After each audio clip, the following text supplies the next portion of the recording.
Today is a study in desire. How much is enough? How much is just right for you?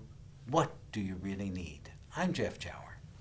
And I'm Rick Levine for Planet Pulse on this Sunday, July 20th. We have the moon in Taurus, which certainly has to do with fulfilling one's needs on a methodical, determined level. I always think of Taurus as, we think of it as the bull, but it's also the cows going back to the barn to be milked. Nothing's going to get in their way. They're going to get there. They have needs. Those needs are going to be fulfilled. They'll get there. And so we have that as a setup today. But it's interesting how those needs actually can get anchored today. Well, because at 11:20 in the morning East Coast time here in the U.S., the moon in bucolic Taurus opposes Sirius Saturn in skeptical, complex, emotionally deep Scorpio, which is likely to arouse fear or concern that we're not going to get our needs met. How about the moon instead of bucolic? How about bovine? Bovine.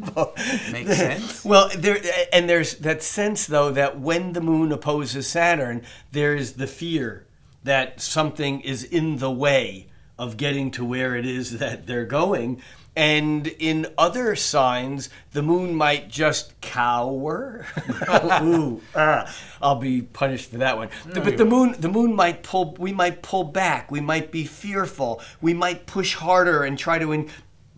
But the Taurus moon just kind of says, "All right, I need to slow down a little bit. I'm going to just kind of keep coming." Yeah, but I think, as always in an opposition, as in life, we have to integrate. Oh, absolutely. What we're encountering. But we slow down enough to do that integration rather than just saying, okay, I'm not going to go. Right, but the integration of Saturn and Scorpio is a little bit of pain, a little bit of poison, a little bit of discomfort. Are we willing to pay that price? And to a certain extent, I think if we are, then we're in a healthier place. But if we absolutely refuse to accommodate it all, if we're really bullheaded about this whole thing, then we can wind up against the wall, and nowhere.